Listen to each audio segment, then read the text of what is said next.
안녕하십니까. 저는 백승철이라고 합니다. 저는 2000년 초반부터 시작해서 국내에 많은 수의 고속강의가 도입이 되었는데요.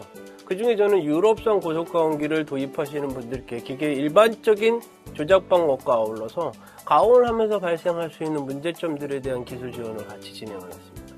그러다 보니까 상당히 많은 수의 국내 업체를 방문하게 됐었고요. 유럽의 신기술을 소개하면서 아울러 국내에도 굉장히 잘하시는 분들이 있거든요. 그런 분들의 노하우를 저는 간접적으로 습득을 했고, 그것들을 오늘 자동차 리플렉터 금형 가공에서 어떻게 활용하면 좋을지에 대해서 공유를 드리고자 합니다. 리플렉터 금형에서 주로 사용하는 재질이 PE0입니다. 조금 생소하실 수 있는데요. 안 하던 거면 더 생소하겠죠. 그럼 어떻게 하시겠습니까? 포기하시겠습니까? 생소한 재료를 만나더라도 어떠한 큰 룰을 우리가 잡을 수 있다 그러면 해결할 수 있을 거라고 생각이 됩니다. 그 중에 절삭 속도니, 그 다음에 절삭 속도는 어떻게 선정을 하고, 그 절삭 소를 통해서 우리가 어떤 가공 조건을 선정하는지를 이 과정에서 말씀드릴 겁니다. 이번 시간에는 PE0의 특성을 이해하고 가공 전략에 대해 알아봅시다.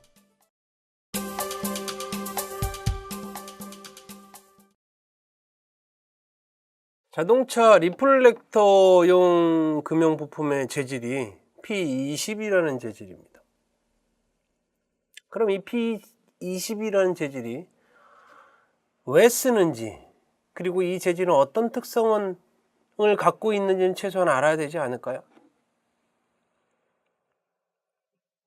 P20의 재질 특성, 일반 특성으로는요, 첫 번째, 열 처리를 안 해도 되니까 열 처리의 위험이 없습니다. 변형은 없겠죠, 당연히. 열 처리 비용 당연히 없겠죠. 가격이 좀 저렴하게 재료비를 아낄 수 있겠죠. 양호한 기계 가공성. P20은 크롬 함량이 굉장히 좀 적은 편에 속하는 재질이거든요.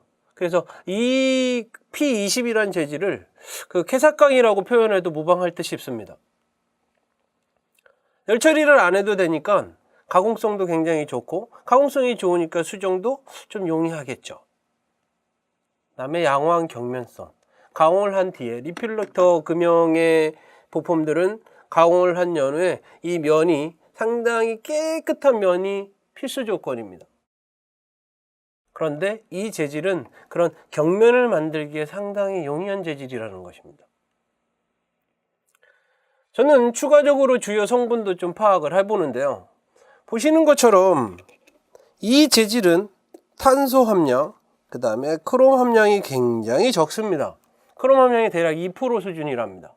그런데 P20을 만들어 이 재질을 생산하는 업체가 한 군데가 아니거든요. 그래서 이 크롬 함량은 약간의 차이는 발생할 수 있습니다. 그래서 이것이 정확히 일치하지 않을 수도 있는데 편차가 크지는 않을 겁니다.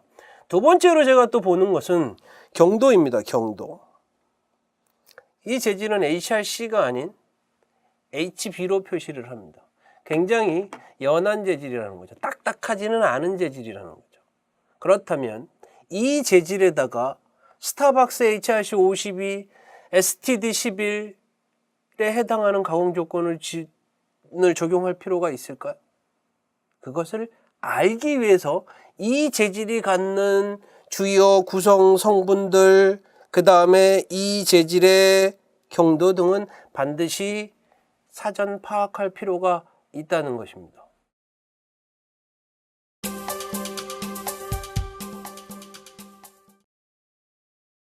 그림은 실제 가공 시 공구의 날부가 피삭제를 어떻게 걷어내는지 절삭이 이루어지는 현상에 대한 그림입니다. 이런 현상을 절삭이라고 이야기를 합니다.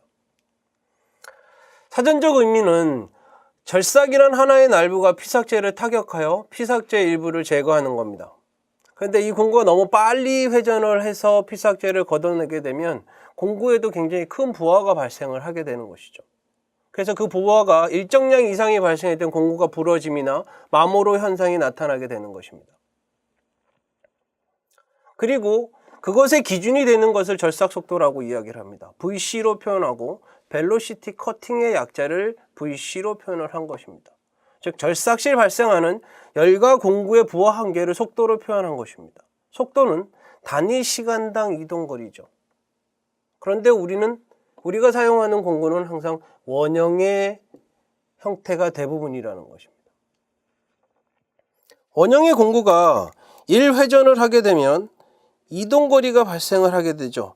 즉 이동거리는 파이의 d를 곱한 값이 이동거리가 됩니다. 그런데 공구는 회전을 합니다. 회전을 하게 되면 회전수만큼의 이동거리가 발생을 하고요. 나누기 1000을 해주면 얘가 VC 값이 되는데 왜 1000을 해주냐면 다이아메타는 밀리미터고요. 이것을 메타로 환산을 하기 위한 나눔이라는 겁니다. 그래서 이 절삭 속도가 적정하지 않을 경우에는 공구에 굉장히 많은 문제들을 나타낸다는 겁니다. 마모, 부러짐. 그렇다면 이 절삭 속도를 적당히 선정하는 게 굉장히 중요한 건데요. 이 절삭 속도의 영향 인자들이 무엇이 있는지, 어떤 것들이 있는지를 우리는 알아볼 필요가 있습니다. 첫 번째, 공구에 날부와 피삭제가 닿아서 발생하는 마찰열이 있고요. 두 번째, 공구의 인선부가 피삭제의 바닥면과 닿는 데에서 발생하는 마찰열이 있습니다.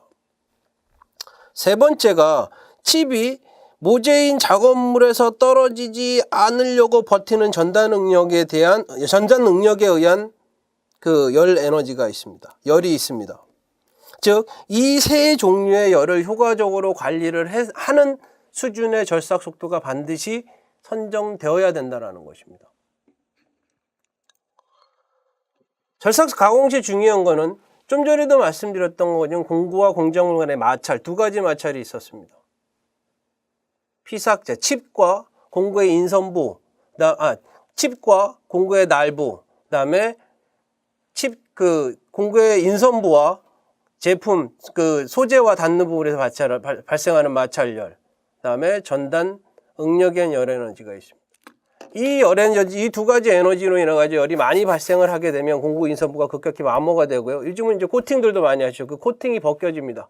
그러므로 인해서 급격한 마모가 진행이 되고 심한 경우 공구의 부러짐까지 연계가 된다라는 것입니다. 그래서 이 두 가지는 굉장히 중요한 영역이라는 것입니다.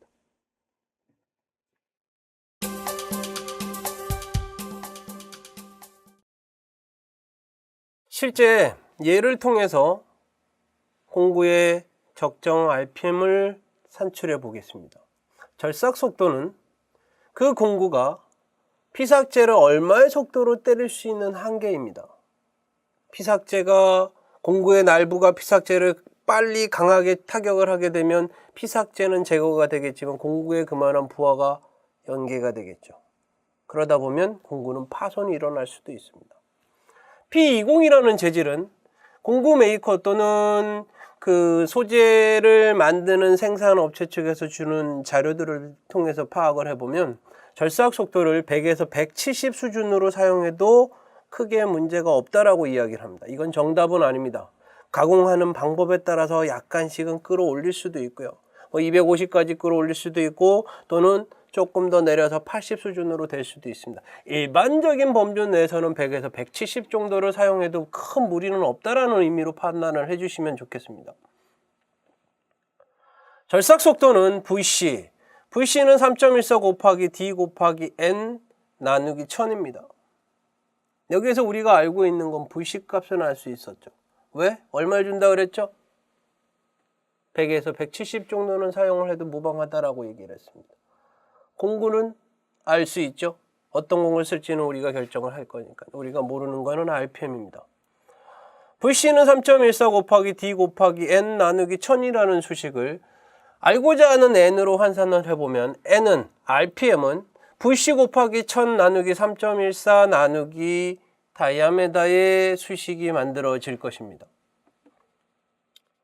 실제 사용 공구 10파인 경우에는 RPM을 어느 정도까지 사용해도 되는지를 계산을 한번 해보겠습니다. 회전수 N은 100에서 170이라는 사이에 저는 150을 한번 선정을 해봤습니다.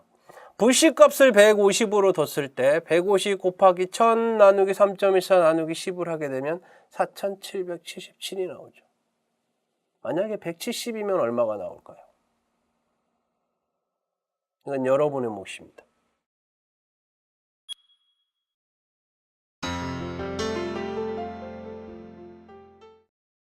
자, 우리는 절삭 속도에 대한 것을 이야기를 했습니다. 그리고 P20이라는 재질 특성도 봤고요. 경도가 어떻고 크롬 함량이 어떻든 이런 것들에 대해서 얘기를 나눴습니다. 가장 중요한 것은 가공을 했을 때 공구가 받는 부하를 어떻게 효과적으로 관리를 하느냐는 것이고요. 그리고 가공을 했을 때 받는 부하의 패턴은 3가지.